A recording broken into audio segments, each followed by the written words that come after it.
very good morning to you. It's Wednesday, August 3rd, 2022. I'm Andy Johnson. Welcome to it around here. This is how we're going to begin this morning. It's AM Prime on this Wednesday morning. Let's tell you what's happening this morning.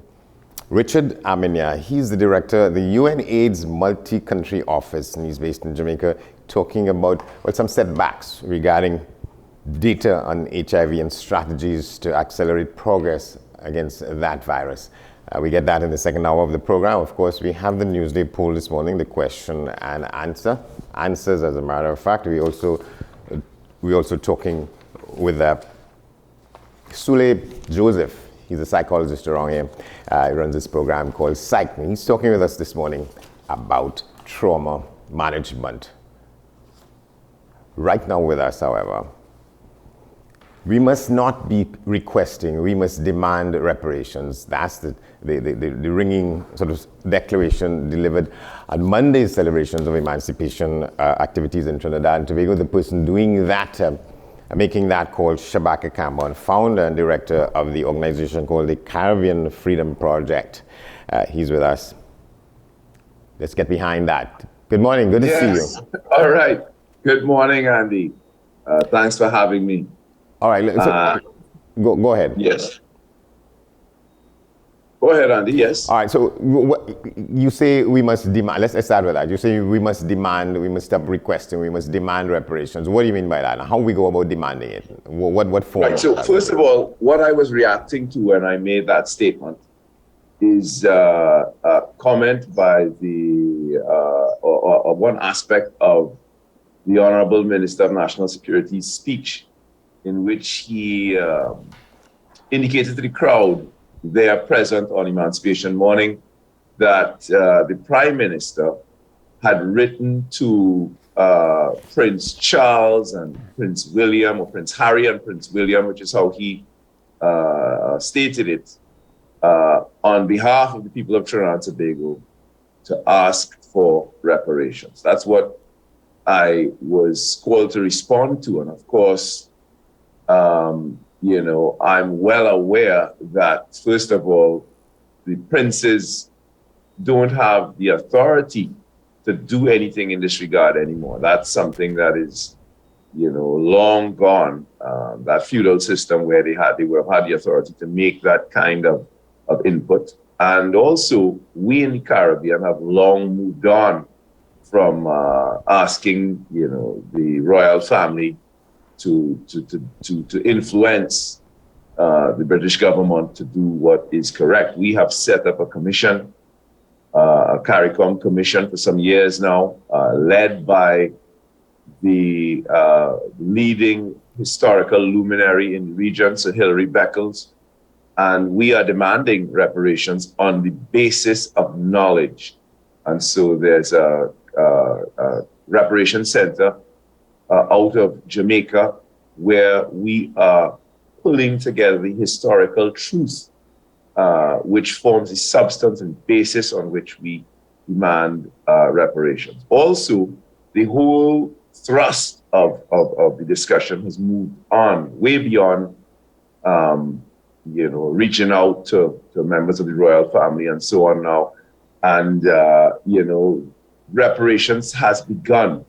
There's I think perhaps a lot of people in Trinidad and Tobago don't realize this. When you hear somebody discourse out there on the street, people still talking about, well, is it really, how are we going to seek reparations for something, that crime that took place such a long time ago? And all these kinds of questions keep coming up. What people aren't aware of is that corporations, governments, churches, universities, and so on, all kinds of institutions all across that now are aware, based on the same kind of information and research that we're doing here in the Caribbean, of their role in slavery and the slave trade, are seeking to, in advance of any kind of order from certain governments and so on, to try to advance the reparations question. So reparations is already being paid in the millions of dollars. You have the reparations is being debated at the level of the U.S. Congress. The state of California has already agreed to pay reparations to African Americans in that state. All kinds of of moves are afoot now for reparations. It's not a prayer and a dream anymore. It's a reality. And the governments of the Caribbean, all of the English-speaking Caribbean or the Caribbean community, CARICOM, have already unanimously agreed to pursue reparations. They've already set up a reparations commission, a regional reparations commission led by our leading historical luminary, Sir Hilary Beckles, and that thrust is already well underway. All right, so here's my concern about it. That was in 2013 when the CARICOM leaders met in Trinidad and Tobago. The decision to do that came from there. And so out of that came the Regional Reparations Commission led by Sir Hilary Beckles, and including the Jamaican historian, prominent figure in it as well, Dr. Vereen Shepherd. So there is the regional commission, and then there were these national committees set up, and Trinidad and Tobago had one, and the chairman of that was Ayagoro Ome. The situation is we don't know in Trinidad and Tobago what has become of the National Committee on Reparations in Trinidad and Tobago. Do you know anything about where they're at or what has happened with it? Well, unfortunately, that commission, or that committee, the local committee, was disbanded under Ayagoro Ome, and I understand that the Prime Minister spoke sometime thereafter to announce that Dr. Heather Cato would be the lead person in the new Reparations Commission or committee that he was setting up here. But since then, we really have not heard anything about it. Yeah, and so she was a member of the original committee, and then she became the chair. And I think Dr. Claudius Fergus used to come to some meetings from what I remember, because given where I was in the system at the time, I was a member of it. And there was a meeting in Antigua in which a lot of about a year later, there was this meeting in Antigua in which a lot of the memberships of the national committees had met. And then there was a conference in New York that I went to, and people came from different parts of the world. And one of the things they celebrated was the fact that the Caribbean Commission was set up, was a decision taken by government, and you had people from the French territories in different parts of the world who would come to that meeting in New York, saying that it was such a great thing that governments were lining up behind this question, the call for reparations and so on, when in fact... Yeah, well, no doubt, I want to say this, there is no doubt in my mind that a lot of the things that are happening right now, the fact that Europe is returning stolen artifacts to Africa as part of the reparations thing, that this thing is being debated at the level of the US Congress and so on. There's no doubt that our initiative here in the English-speaking Caribbean is our action is part of the initiative that give energy to all those things. We are there as we were at the beginning of the 19th century with Henry Sylvester Williams organizing the first Pan-African Conference. Trinidad and the rest of the English-speaking Caribbean is right there at the center of things that are happening right now. Again, this is why, for me, the comments on Emancipation Day were a bit strange. The reason for the local committees is precisely because there's an understanding at the level of CARICOM that the people of the Caribbean have suffered so much brutality, not just physical brutality, but what we call epistemic brutality. That is violence enacted on or through knowledge, that they are in a position now where if you were to offer them reparations, so many people in the Caribbean might refuse it because they would ask why. They have been taught, for example, in Trinidad, that slavery was a very short period and it was relatively benign. There was no issue there. And 50 years after it began, there was emancipation, and then everybody was happy, and it was one big happy family. This is the history we've been taught. No Trinidadian has ever seen an implement of slavery, nor can they tell you where you could go to find one of the violence of slavery, I mean. So no whips and all the other artifacts of torture that were so common in Trinidad. All those things have been removed from our sight. The way that colonialism or imperialism organized itself is that we were not supposed to come into contact with knowledge of its violence in a visible, tangible, or godforsaken educational way. And so the commission recognized the way that colonialism positioned itself in our minds. Bob Marley talked about mental slavery. And so they set up these local committees to begin to conscientize the people. And part of that conscientization, of course, was recognition that the epistemic violence of colonialism was not just in our textbooks, and of course that is central to the whole thing, but it was also in our public spaces.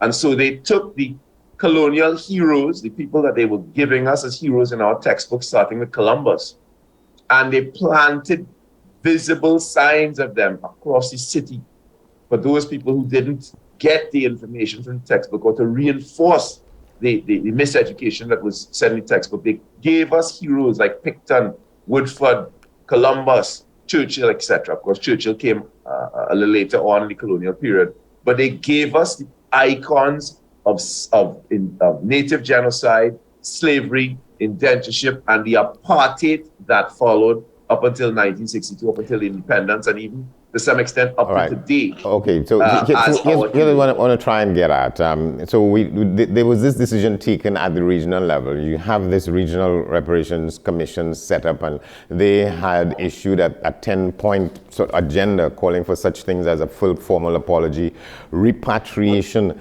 of those people who want to opt to go back to live in Africa, a program for indigenous people's development, and the setting up of cultural institutions, and it goes down the list, ending with this call for debt cancellation. What do you make of the fact that, so this is a regional agenda, but that each country in the Caribbean is setting about, as it was setting out with its own sort of, in your case, a request, and you're saying that we should continue to make demands and not make requests. How do you think that the individual approaches to this issue, such as the letter from the Prime Minister of Trinidad and Tobago, and perhaps other leaders across the region, will have an impact on what should be a regional approach to this thing? The only way I could see the letter having any impact is from the point of view of something I call corridor diplomacy.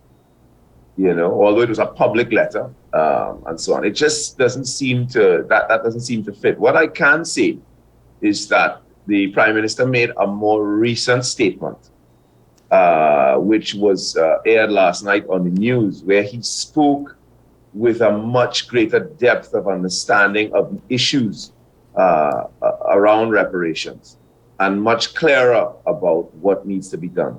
And so I think that the point is that the time for, individual countries or leaders to be pleading with the royal family for them to use their influence or their good offices in this issue is long gone. This issue has gone way beyond that now at the level of CARICOM and many other parts of the world, and we have to operate within that context. We need to get that reparations committee that was supposed to, or the local commission, the local aspect of the commission, back up and running.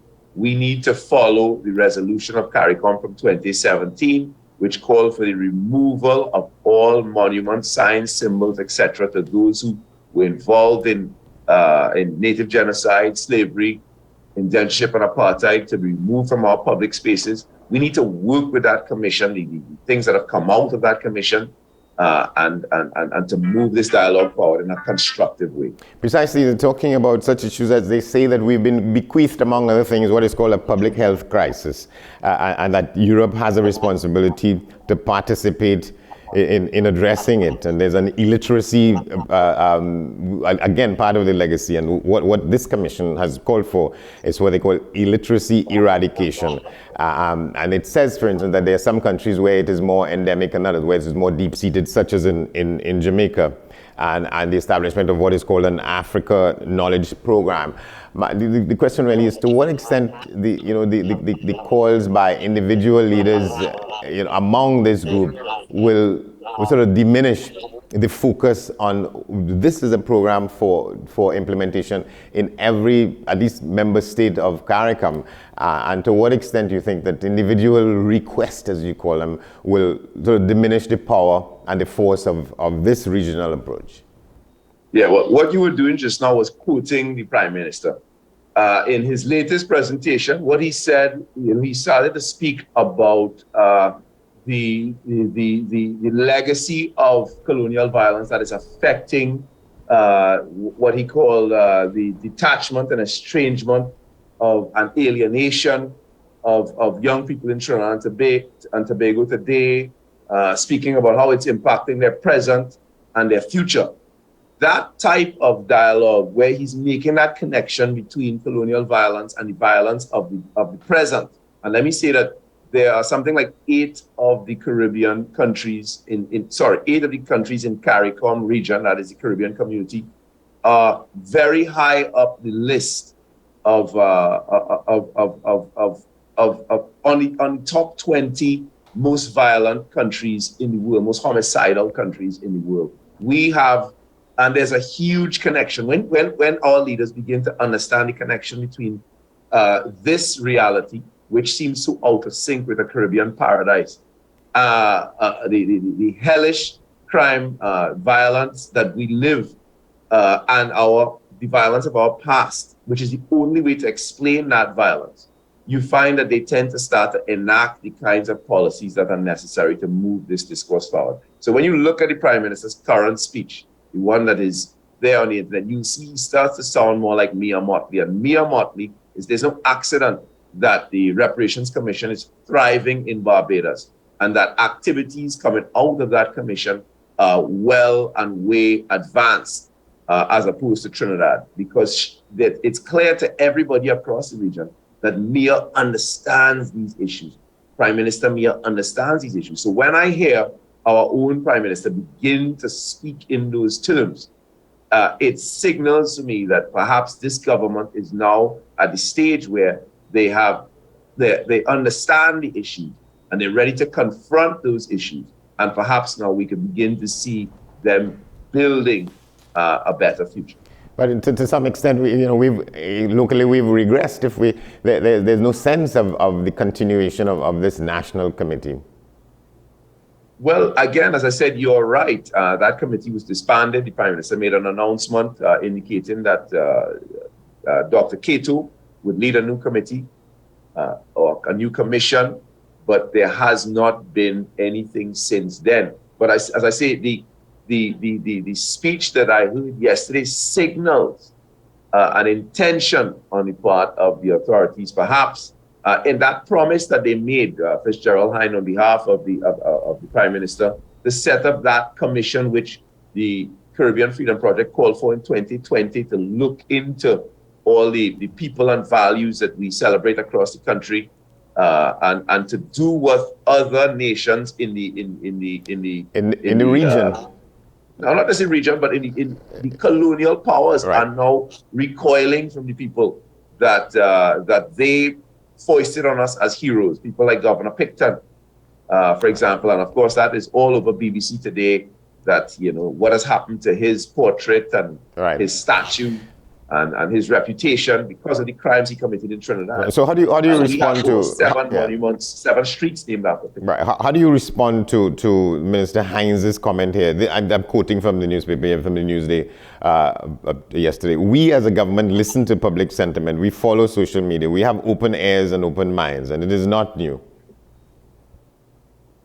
Well, perhaps what Minister Hines is saying to us is that the government is now tuning into the cries and calls of social media. The best example I could give is that in 2020, we handed the mayor of Port of Spain a petition with over 8,000 signatures calling for the Columbus Monument to be moved from the Brian Lara Promenade to the National Museum.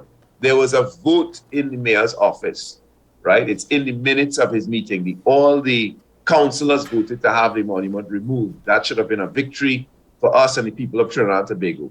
The mayor vetoed that, and of course, left us in a position to experience international ridicule as a country pursuing reparations for a crime that was initiated by the man who we are openly glorifying. So I think what he's saying to us is, listen, I am listening. The government is beginning to hear the cries of civil society, which perhaps we have ignored in the past. We're going to have to leave it there, my friend. Thank you very much, Shabaka Kambon. Thank you. Thanks for having me. All right, we're going to take a break. When we come back, we get to you the Newsday question and the response, other things on the other side, our discussion with Mr. Richard Amenia, Director and UNAIDS Multi-Country Office. He's based in Jamaica. We're talking about what they see as sort of the setbacks in dealing with the effective eradication of this virus in our midst. Stay with us.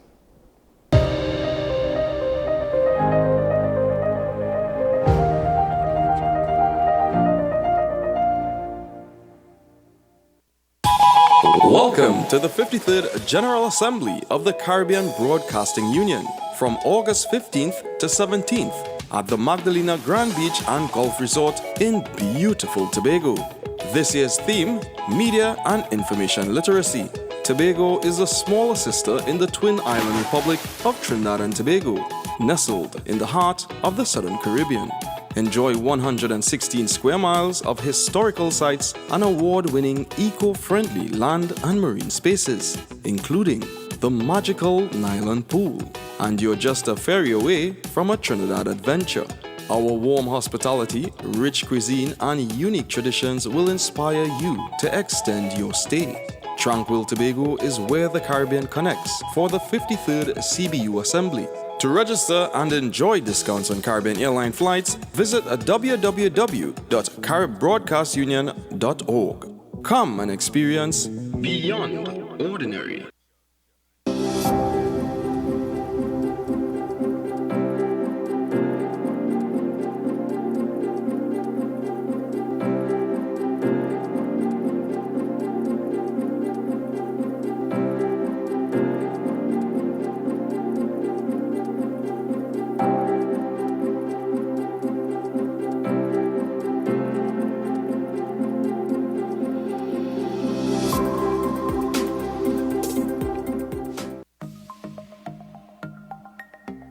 Knowing how to tell authentic is as easy as 1, 2, 3. Find it, match it, search it. Step 1. Find the style number on the tag. Step 2. Match the style number inside the jersey with the number on the tag. Step 3. Search it. A quick Google search of the style number will verify the jersey is authentic when the search results match the jersey being searched. Don't be fooled by counterfeit jerseys. Before you buy, remember to find it, match it, search it.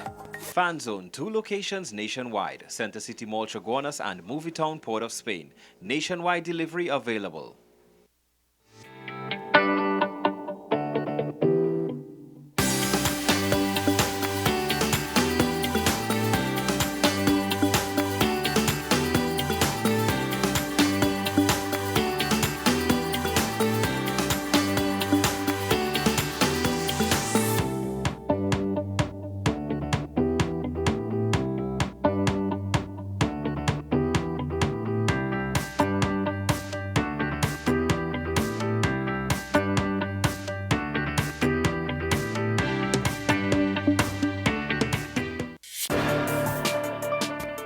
People really want to know, what about me? Where do I fit?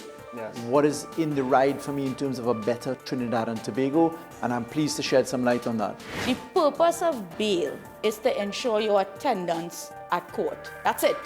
It is not punitive, it is not rehabilitative. We the police officers, we are professional and we are here for whenever the survivor is ready to come forward. We have the right to private and family life, the right to religious freedoms and beliefs and thoughts and expression. But these rights are not absolute. Certain rights can be limited.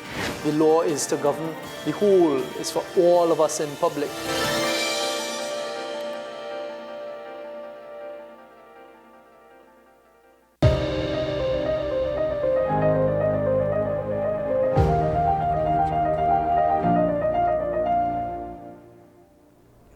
Welcome back to the program. In minutes from now, we'll be talking with Mr. Richard Amenia. He's the director for the UNAIDS Multi-Country Office. He's based in Jamaica. We'll get to him in a moment. What we're trying to get behind here is what they say is that millions of lives continue to be at risk as progress against AIDS falters. But before that, let's take a look at what the Newsday question and responses are. And the question is, coming out of the discussion we just had with Shabaka Campbell or alongside it, what are your thoughts about reparations for slavery? And here are some of the responses. Foolishness, because you would have to start with the Jews asking Egypt, Amerindians asking Spain, and so on. Somebody says that is foolishness.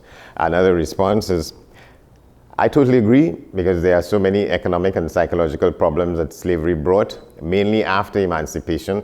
There was nothing giving in terms of substance to the former slaves. The only people who got any form of an assistance were the former slave owners, who got paid by taxpayers for compensation for quote-unquote lost property. That is why emancipation is still part of our struggle.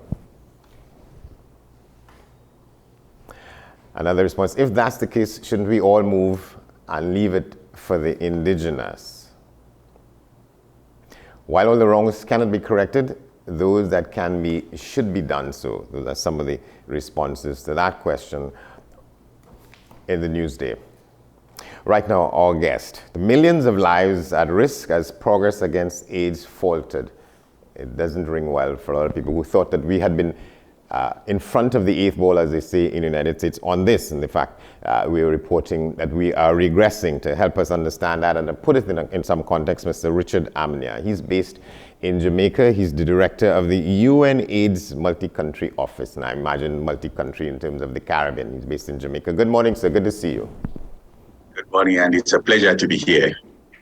All right, so tell us what we're talking about here. Action to tackle the inequalities during driving HIV is urgently required to end the AIDS pandemic. In the first place, let's give us a sense of what do you think people's response to that will be, given the fact that, at least in most of our heads, or in a lot of heads, we thought that we had gone over the bridge with this, and it was sort of going towards smooth sailing, if not smooth sailing. What has happened? Yes, thank you. Thank you very much. That's a very important question. Obviously, many people thought that AIDS is over. Unfortunately, COVID has demonstrated that AIDS is not over, and AIDS is still a huge problem because the world has shifted its attention to other priorities. But what is clear from this Global AIDS report, which is entitled In Danger, it's clear that we still have a big issue and that we have a dual pandemic taking place at this point in time, the AIDS pandemic and then the COVID pandemic. And as we speak, every minute, the lives of a person living with AIDS is lost. And that's a big challenge. Every minute, people are dying because of AIDS. And so the human cost of this disease after over 5 decades, it's a huge toll. And so in 2021, we lost over 650,000 people living with AIDS. And that is why we think we need to really work on this globally. UNAIDS just sounded that alarm at the AIDS conference, the National AIDS Conference in Montreal. And the whole idea is to mobilize and galvanize global leaders, communities to help us address this challenge. As I speak to you this morning, we have over 330,000 Caribbeans living with HIV just last year, and about 14,000 Caribbeans were infected, with HIV. So AIDS is not going anywhere. HIV has not gone anywhere. We had close to 6,000 people dying, about 5,700 people dying of AIDS in the Caribbean alone. These are avoidable deaths. It's occurring more in young people, in key populations, in women, and also men. And these are things that we can address if we put all our efforts into addressing what are the key challenges. As we speak, the Caribbean, about 1 in 5 of people living with HIV in the Caribbean doesn't know his or her status, and that is an issue. That is an issue. 3/4 of people in Trinidad and Tobago know their HIV status, but we still have close to 25%, of people living with HIV in Trinidad and Tobago who do not know their HIV status. What is even more scaring for us is the fact that people go and know their HIV status, but then people don't get onto treatment. In 2020, we had close to about only 66% of Trinidad and people from Trinidad and Tobago who knew their HIV status getting onto treatment. The question is, where are the rest? And we have tried to look at why are people not getting onto treatment? Why are people not getting even tested? Why are people not even getting themselves preventing, from getting HIV in the first place? And it boils down to just one significant factor, which we started highlighting, which is the gross inequality that exists. Inequality among men and women, inequality among the rich and the poor. There is urbanization, there's urban poor, and obviously there's also inequalities in relation to human rights, gender-based violence, and the punitive laws under which people have to operate. So the policy environment, if the policy environment is not enabling enough, it becomes difficult. If I am somebody who is a gay, or somebody who is a sex worker, or somebody who injects drug, or a transgender woman, the policy environment doesn't make it easy for me to access services. And so such people go underground, because the law will be chasing you for doing something wrong, but we shouldn't criminalize people. And that is what the United Nations, joint program against AIDS, UNAIDS, is standing for. Yeah. What do you mean when you say for the rights of people? Yeah. What do you mean when you say the policy environment? The policy and legal environment. Because we have the Bagri law in some of the Caribbean countries, that is it criminalizes sexual orientation, and I'm sure you recently heard about Antigua and Barbuda, where they said that there were some sections of the population who have been discriminated upon because of the law that is there, and these are some of the things that we need to look at in terms of what laws are there? Is it facilitating access to services? If the laws are such that some group of people cannot easily go and have services that will prevent them from getting HIV, or even get tested and get onto treatment, and that is a challenge.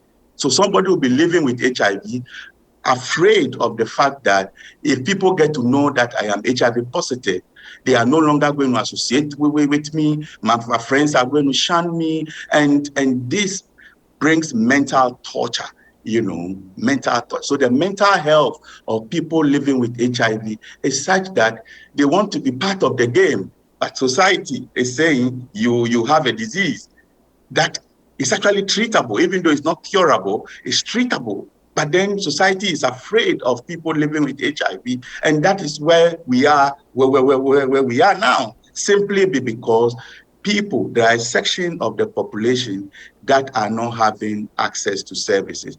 But I really want to appreciate governments who have really taken the bull by the horn, trying to offer services, ensure that they are the commodities that people need to stay alive. Most of the Caribbean countries are buying their own drugs, to treat people. And because we don't have a cure, once you get infected, you have to be on treatment for life. And some governments are doing their best, but we know COVID has hit. And because COVID has hit, there has been a shift in terms of resources.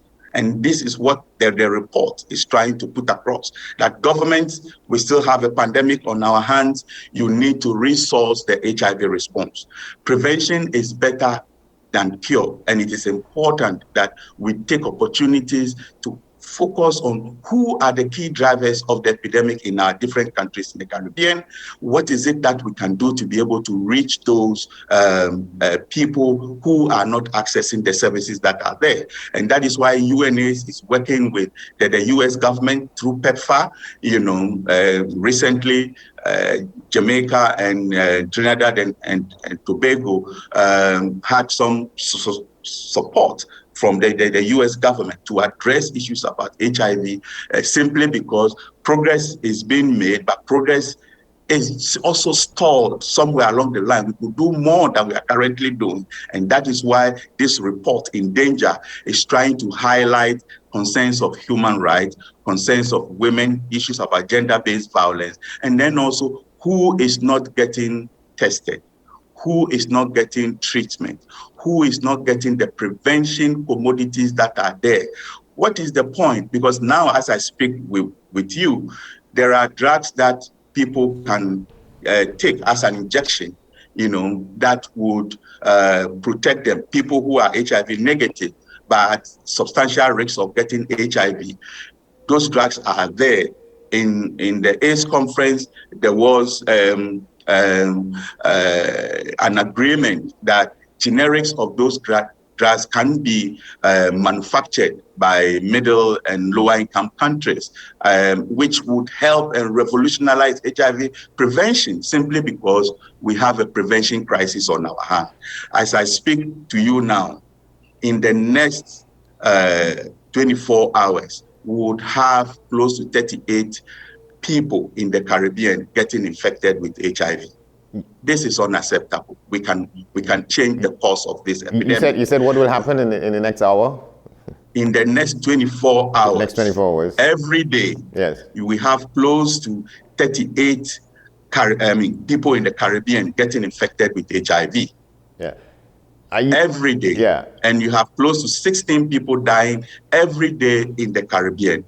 These are people who are they have families, who maybe are young, have great potential to contribute to the development of the Caribbean. And it is important for us to look and protect such people. And that is why UNAIDS is sounding the alarm. Our global AIDS response, the Caribbean response, is being knocked off course, and it is important that we get back on track. Getting back on track requires that we create that enabling environment for people, to be able to feel free that, look, there is treatment. If I'm able to avail myself to HIV testing and I'm positive, I can still stay alive rather than keeping quiet and dying of AIDS. Today, in this age, people should not die of AIDS. Why are people still dying of AIDS in the Caribbean? Yeah, and you think it's a kind of silent storm that continues, and because it's ignored to some extent, because in the early years of it, there was more information about who was infected and who was dying because of it, but somehow all of that has gone underground and been removed off of the front pages and the headlines in the news. Andy, you hit the nail right on the head. That is why the media is being engaged now. We really need to partner, because the media is deep in terms, people listen, social media, traditional media. How can we leverage these platforms to make people informed, to help people who are living quietly with this disease, that there is hope out there, access services, nobody is going to stigmatize you. Let's ensure that we are compassionate to people who have diseases that are not curable. But HIV can be treated. So don't die alone. Don't die in silence. We can do something about it. And most importantly, let's protect our young people from getting infected in the first instance. Let's prevent key populations from getting infected in the first instance, because prevention is better and cheaper than cure.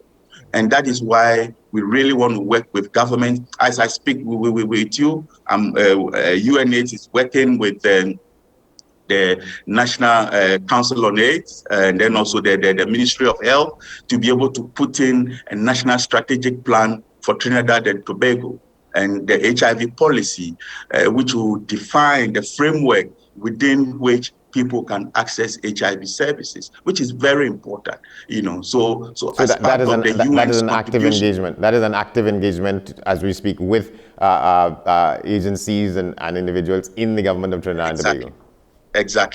Exactly. And basically, we want to start that process this year.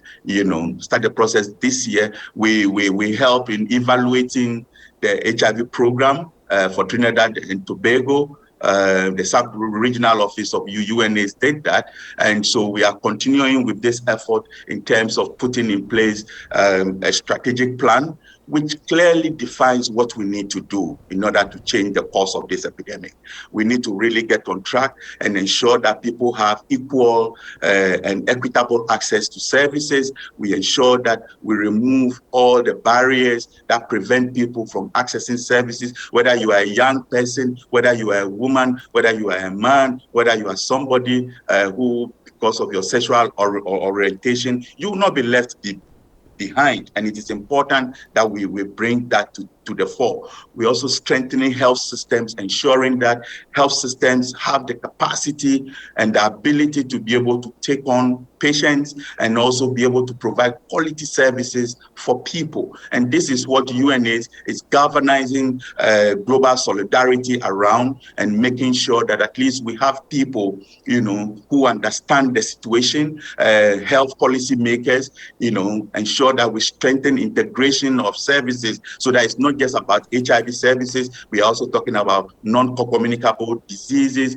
and issues of mental health, issues of access to services, putting communities at the center of the response. And that is what we are championing now, that people who are living with the disease, people who are impacted by the disease, whether they are infected or affected, should be part and parcel of policy making, should be part and parcel of programming.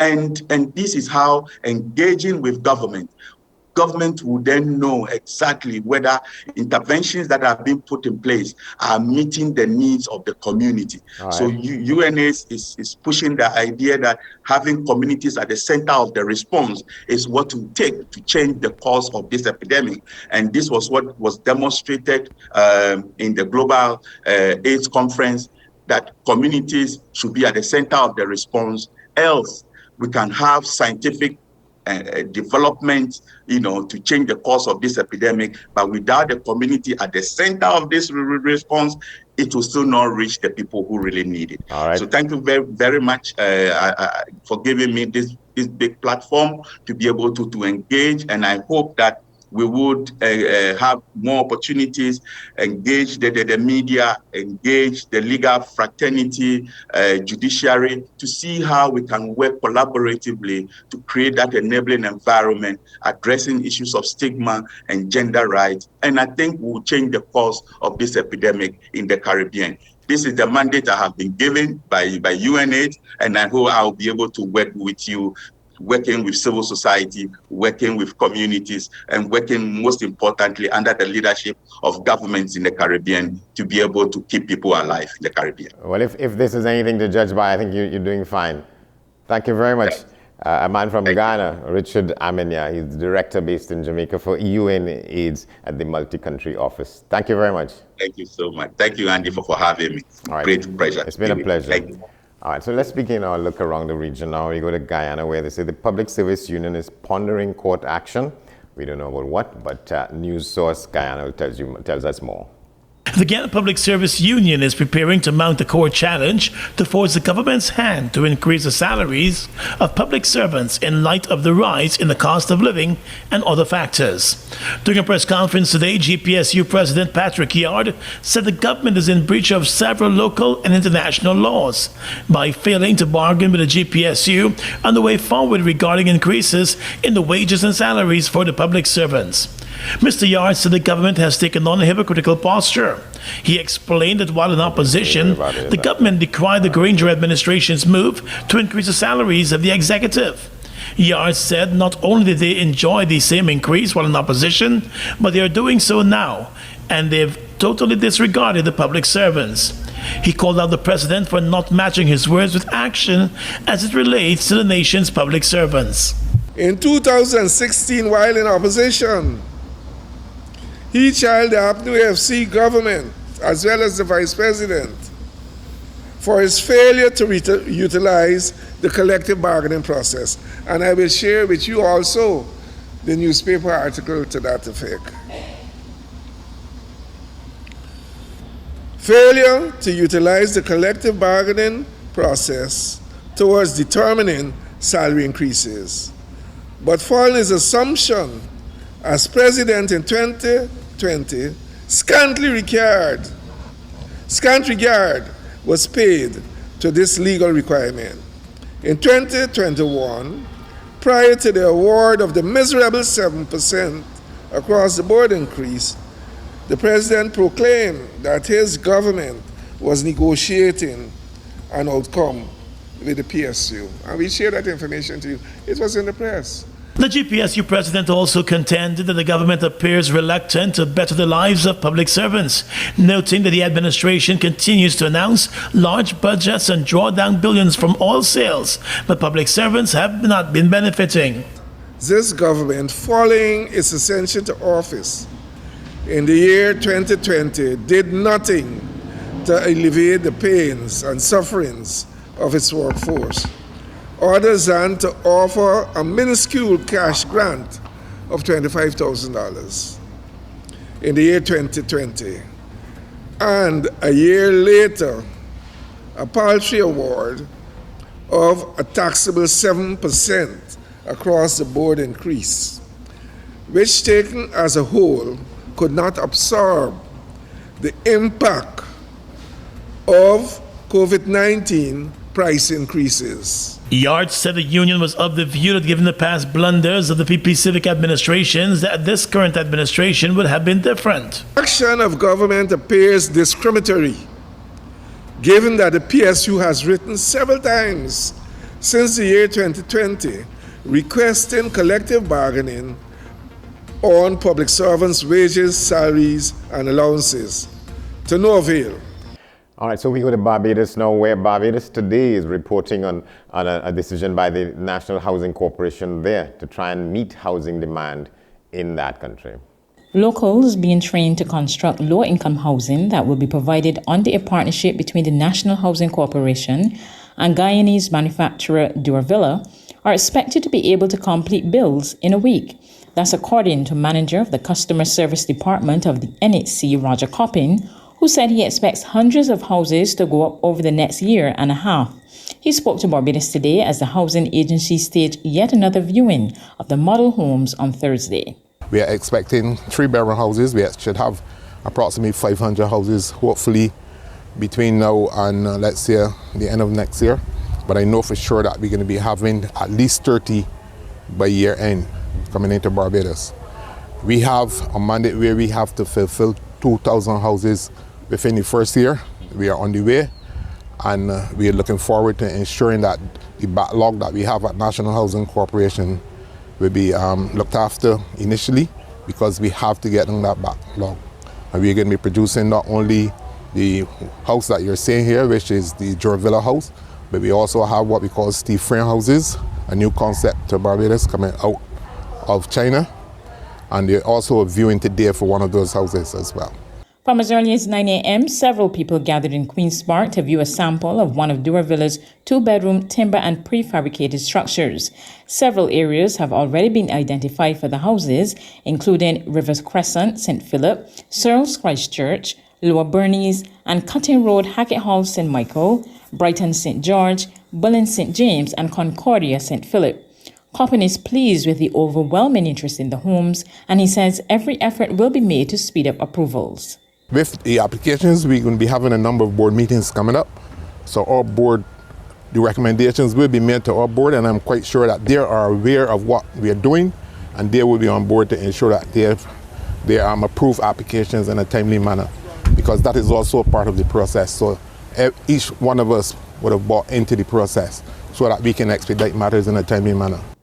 All right, so that story takes us up to the point where we have to take a news break. On the other side of that, we come back with the in-house psychologist around here, Sule Joseph. He's promoting a program about trauma intervention. It's a voluntary program. We'll get to that and what it means, where it's coming from on the other side. And stay with us. This is AM Prime on a Wednesday morning.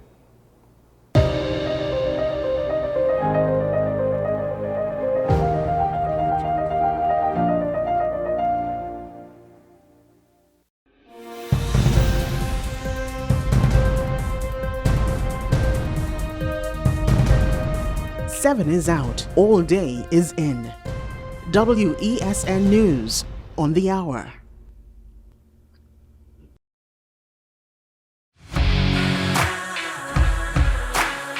Every day, we communicate through stories. Stories of ourselves, our challenges, our goals, our experiences, and our aspirations.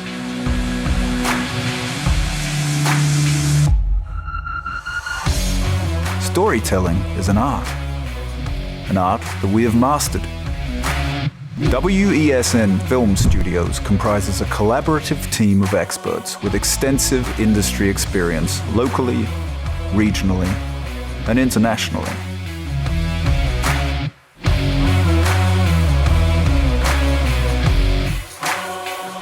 The ability of your business to successfully communicate with your preferred audience depends on the strength of the stories you tell. Your vision should be communicated in a high-quality, professional, and creative way.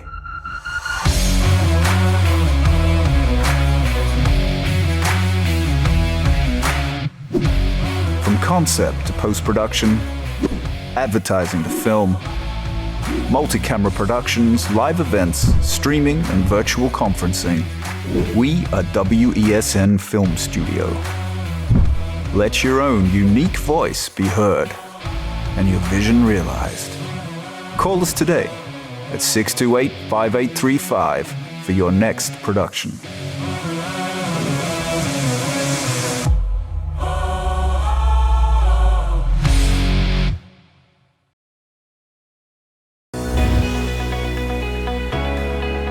In this season, we talk more about health, wellness, and everything in between. I am so excited to share with you everything about health and wellness so that you can design the life that you've always dreamed of. Join me here on What's Up Doc. What's Up Doc, Tuesdays and Thursdays here on WESN, Content Capital. Is it politics? What is it? Is it that nobody cares about sports? The kind of support that sport used to get in the past is no longer here. The thing is, taking a knee doesn't mean that that's the only thing you're doing now, Andy. Right. Taking a knee along with other stuff. Samantha, what are you looking forward to when you return home to Trinidad and Tobago after winning the title? Thank you very much for speaking it into existence. Is there no pressure on Nicholas Ball? It makes me more motivated to work hard and to go out there and rep the white and black. Why are we sending a team to the Winter Olympics? There are a number of Trinbagonians who are in the diaspora and have grown up in winter sport. It's an opportunity that the Trinidad and Tobago Olympic Committee will not close the door on. I also believe in the players that we have. Once you can motivate the players, you can get the best out of them.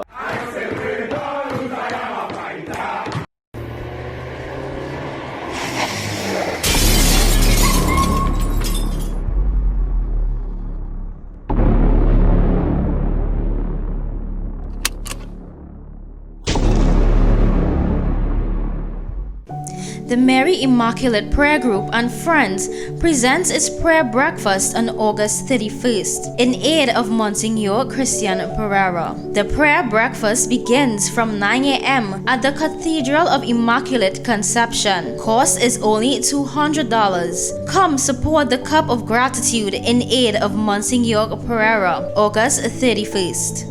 Tickets are available at the parish office of the Cathedral of Immaculate Conception and the parish of Our Lady of Perpetual Help. Every word, every line, every paragraph depicts a real moment in someone's life. A father, a sister, a mother, a brother. We at Newsday are dedicated to you, the people, and through independent, unwavering journalism strive to always bring your stories to life. Because your stories are more than just words. Newsday, independent and credible.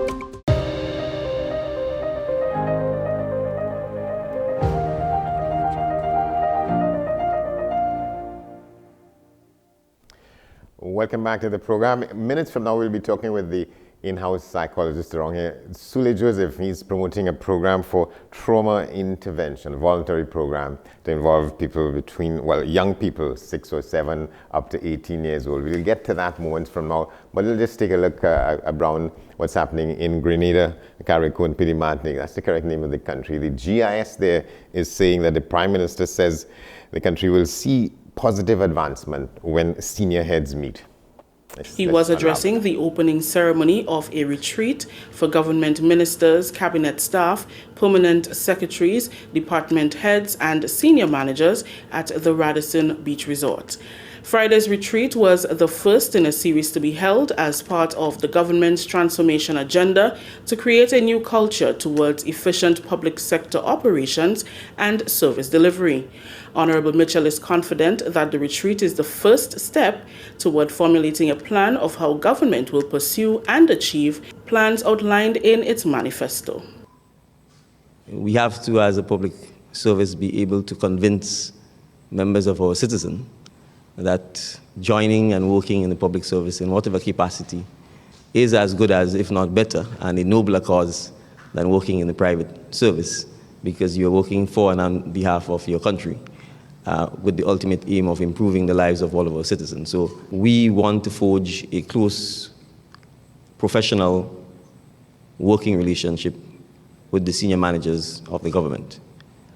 We are under no illusion that if that relationship is not a professional one, that if that relationship is not one, to quote the Secretary to the Cabinet, that sets goals that we work towards, that we will not be able to embark upon the transformation agenda that I am satisfied is the only basis upon which the citizens of Grenada give us the mandate to assume office. Secretary to the Cabinet Ruth Elizabeth Rouse explained that the retreat will help government realize transformational changes within the public sector. These changes, she said, will be achieved through the utilization of technology, more robust policies, providing a supportive environment for increased diversity, and reshaping the workforce around government's core functions. This retreat is the first in a series of sessions over the next few months to enable an understanding of how to achieve the government's agenda effectively and efficiently. It is against this backdrop that I implore and encourage you to seize this moment and the exercises involved so that when we leave here today, we are better equipped in the core areas that fosters and enables the metamorphic agenda of government, our citizens, and our country. We and the rest of the public service have a role to play in ensuring we make profound and lasting transformational changes in how we work and the expertise we involve in our work. The retreat was held under the theme Transformation, an Imperative for Grenada's Advancement. It included sessions on principle and leadership. All right, so it's called a Trauma Intervention Volunteer Program, and it's designed to work with youths who are directly affected by trauma of gun violence, whether they may be between the ages of 6 or 7 up to 18. The person behind that, counseling psychologist Sule Joseph, who is host of the program Psyched, if you're familiar with what transpires on this channel at all. He's with us now. Good morning, my friend. Good morning, Andy. Thanks for having me this morning and getting me up at these ungodly hours. All right. It feels good after a while. All right, so let's get a sense of what's behind it. Well, my first question would be, and it's a personal question, what is trauma? How you define trauma? Oh, good question. Trauma can be looked at in two major ways. It can be too much of something in a short space of time so that your body does not, or your brain does not get time to process it properly. So too much of something in a short space of time, or too little of something over a long space of time. I'll give you an example. Yeah. So if your mind does not have enough time to process the death of a loved one, for example, that can be traumatic. It upsets the everyday functioning, the homeostasis. Basically, how your brain functions on a day-to-day basis, or you function on a day-to-day basis. It can be something that just is a shock to the system. So, for example, the sudden death of a loved one or a friend, that could be traumatic because you weren't prepared for that. You didn't engage your mind. You didn't think about the possibility of it. You didn't prepare yourself mentally. That can be shocking to the system. Yeah. Something else that could be traumatic in terms of a long-term trauma could be the lack of love shown to you by a parent. So too little over a long space of time would be a parent probably not showing you the type of love and affection that you need, or a parent, who has maybe treated you like a barrel child, just send items down from whatever country they live in, and never actually given you that care and attention. So too little care and attention over a long space of time can be traumatic, and that can cause issue as well. So it's either too much in a short period of time for your brain to cope with, or too little over a long period of time. All right, let's talk about too much of something in a short space of time. And since this thing is aimed at addressing it in young people, what comes to mind immediately? We all saw that video of the 6 or 7 year old child who was scampering out of her mind, having seen her father shot to death at that street corner in Siparia. She is a prime sort of candidate for what you're talking about here, at least for that aspect of trauma. Yes. So in this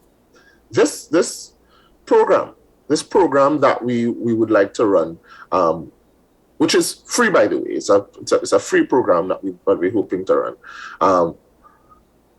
would be targeted specifically to those children who would have experienced gun violence. And with gun violence, of course, you can't prepare yourself mentally to witness somebody being murdered by a firearm, or the death of a loved one by a firearm. How do you prepare yourself for that? So that is sudden. That is too much in a short space of time for your brain and body to cope with. So therefore, it falls within the category of trauma. And yes, for those types of children, they would fall as perfect candidates for this type of program, because more so we're primarily looking at persons who would have witnessed or been around for. So that causes even further trauma, because you would have been part of the process, or would have seen the unfolding of the traumatic incident. That, of course, could compound that trauma even more. So that child would be a perfect candidate, yes, for the type of program that we are hoping to launch. And we will be working with them, trying to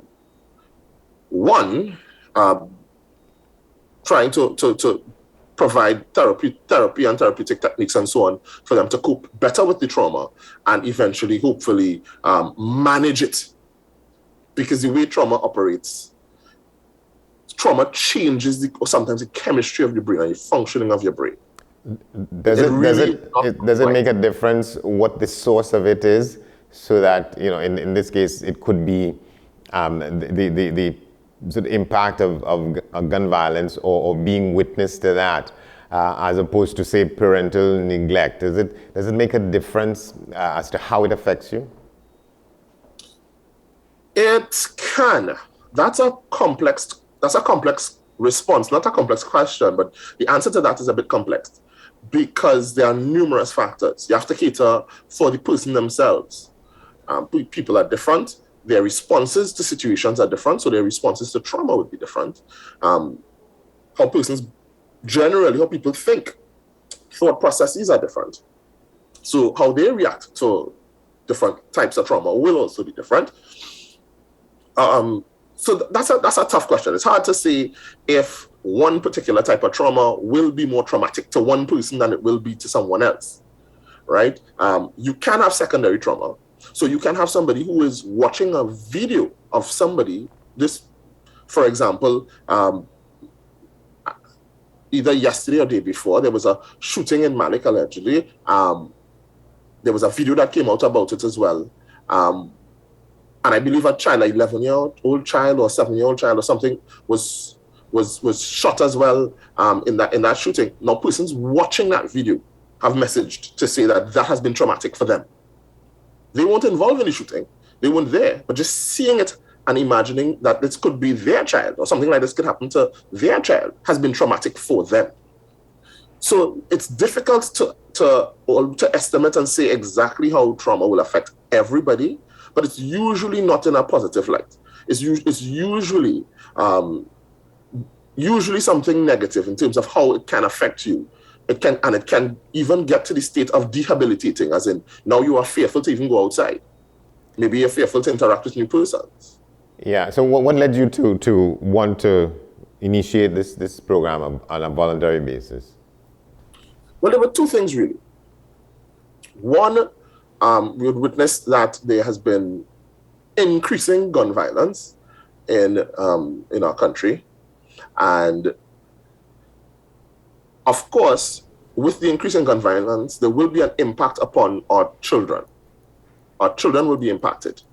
Yes, I know other people will be impacted as well, but to quote Dr. Eric Williams, the future of our nation lies within the book bags of our children, right? So the children are the future, and I felt as though we needed to focus a bit more on treating with our children and how they have been traumatized by gun violence, witnessing murders and so on and that sort of thing.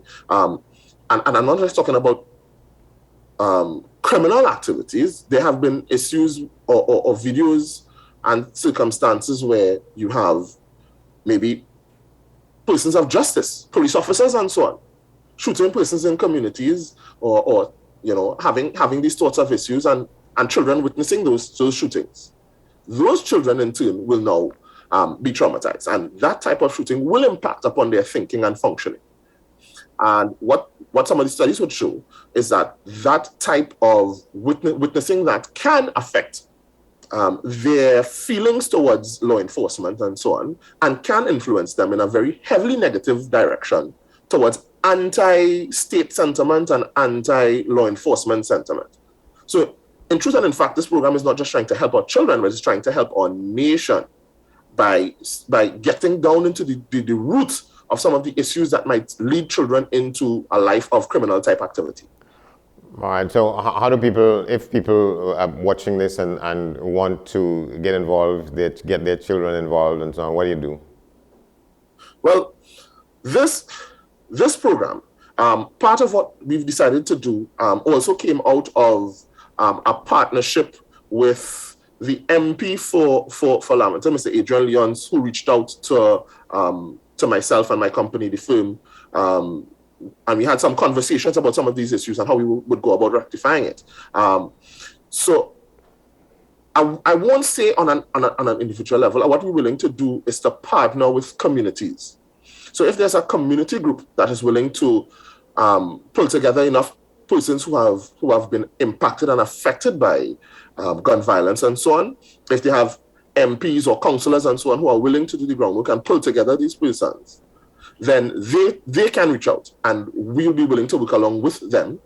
And when I say we, some of the persons who will be working along with me, besides my team of the company, of course, will be interns, persons who are volunteering with the skill set, the necessary skill set to work with these children. So I'm inviting councillors, MPs, persons who have responsibilities for communities to reach out, and we can work along with you to do that. Send us an email. How do they get in touch with you? They can send us an email at that sulejoseph.associates with an S, so sulejoseph.associates@gmail.com. They can reach out to the station as well. I am a proud family member of the WESN family. Yes. They can reach out to the station and either request further information or partnership. Right. So you say that it began from a discussion with the Member of Parliament for Laventille East Mova.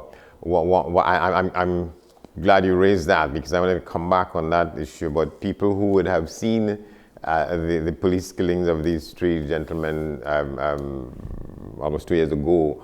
And maybe, and well, of course, gun activity has become endemic in parts of that constituency. In other cases, there's a community that I used to live in that is riddled with it, Pelican Extension and going towards Trumacak and so on. So that there are many people who probably could benefit from that. So the sense I have is that the MP sort of seizes the situation and wants to do something about it. So that is there a ground that is going to, something is going to start there? I mean, has he committed to saying, well, getting people to come from his constituency to participate in this? Well, for the first iteration, this first iteration of what we're going to do, yes, very much so. That we are partnering with the MP, and he has highlighted some children, actually, I think about 24 children who have been significantly impacted by the trauma of gun violence. I would like to say kudos to him for recognizing the importance of mental health and the mental health of children. And so with these 24, we're starting with 24 children who have been significantly impacted, and by impacted, I would say even witnessed gun violence and death through gun violence. And we'll be working along with these 24 children. So yes, we are partnering in this instance with the MP, and there's a catchment group already that we have that we're willing to work with. Of course, we're willing to repeat this, but as I said, it will be on a community type basis, so that either members of parliament can reach out or councillors can reach out, and of course they would have a stake in it, as in they would have to help identify some of the children. They would have to help us get a location, because this is of course for free. So they'd have to help us get a location. And if we're working with children and we're talking about the most trauma and so on, we can't meet children and treat with all the layers of trauma that they have and not feed them. So there would need to be some kind of snack and so on that we organize to. I'm also welcoming corporate Trinidad to come on board as well. Yes. It's not an individual responsibility; it is a national responsibility to work with our children and try to heal them from their traumas, as well as NGOs. Well, yes. I'm hoping that this will encourage more qualified persons to continue doing things like these, inclusive of NGOs, because we have a lot of NGOs with the capability and finances and financial backing to be able to support these type of initiatives, or maybe even do a version of this for themselves. So it has to start somewhere. So it's starting with myself and my team, and the interns who will be joining me to do this program, and I'm hoping that this is a springboard for others to continue doing or to jump forward and do their part, corporate Trinidad particularly, do their part, so that we can all work together and try to make up, to take a word from Donald Trump, make our country great again. Be careful how you use that, Yeah, but so this is like an incubator, and your hope is that it gets picked up by different professionals like yourself in different parts of the country, because there's almost no part of the country where this is not a phenomenon. Correct. And it's a lot of work. It will require a lot of work, so that it can't be done by one person. It can't be done by one organization. It's a lot of work, and it's a lot of free work. I know a lot of people cringe when they hear the word free, right? So it's a lot of work, and it's a lot of free work. And for it to be done properly, it needs investment and time investment and financial investment. Yeah, so in this case, we're talking about in the incubation, we're talking about the Mobile Community Center, or someplace like that? Yes. So ideally, what we're looking at is using community centers, which is why ideally it would be, it would be important for persons in the community, so the MPs, councillors, those types of persons to be involved with us, because we can't do it alone, so that we can access some of the resources of the community, right? So that we can access those resources and then give those resources back to the people, right? That is really important. So yes, we're looking at using community centers and so on.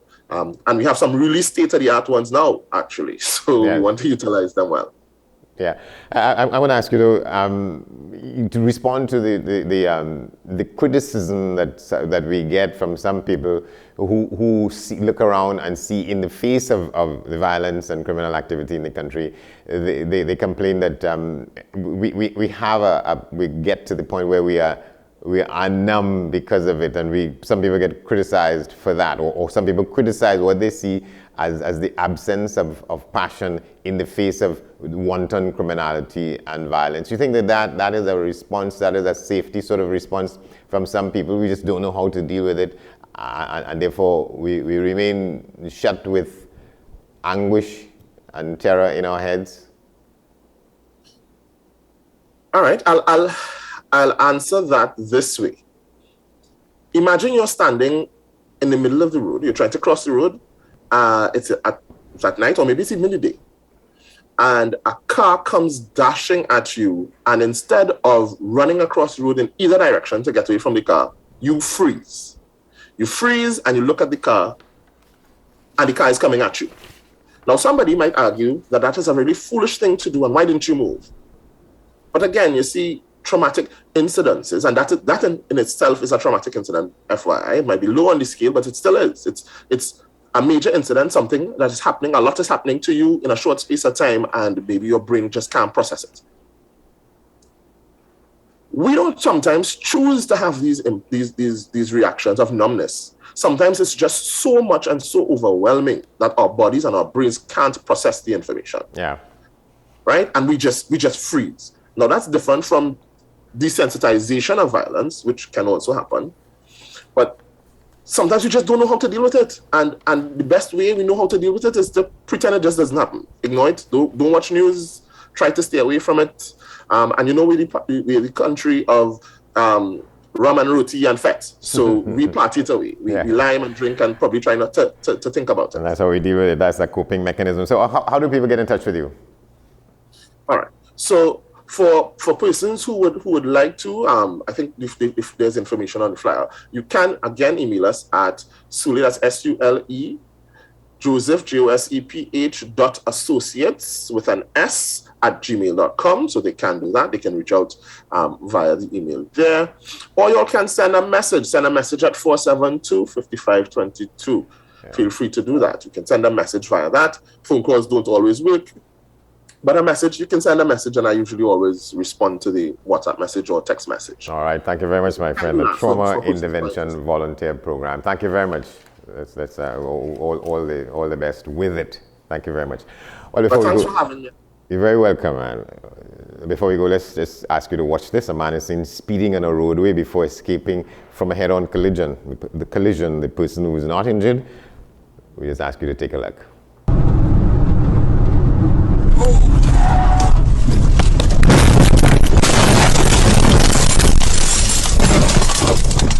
Well, that was scary. Dear. I'm uninjured. I'm uninjured. Let me. Not sorry. Okay, no anger. Let's just. Oh, I'm sorry. Let's just take this calmly. Do you think that number? I'm sorry. Do you think that this is recording? Yeah, that's fine. It's fine. I'm going to turn this off now. Broadcast for this morning. We thank you for watching. We tell you can keep in touch with us here at AM Prime.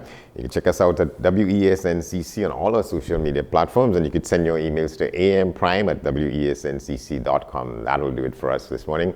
In half an hour from now, we go back to News on the Hour, followed by today's edition of Talking Point with Shah and Small. For now, I'm Andy Johnson. Thanks for watching, and we see you tomorrow.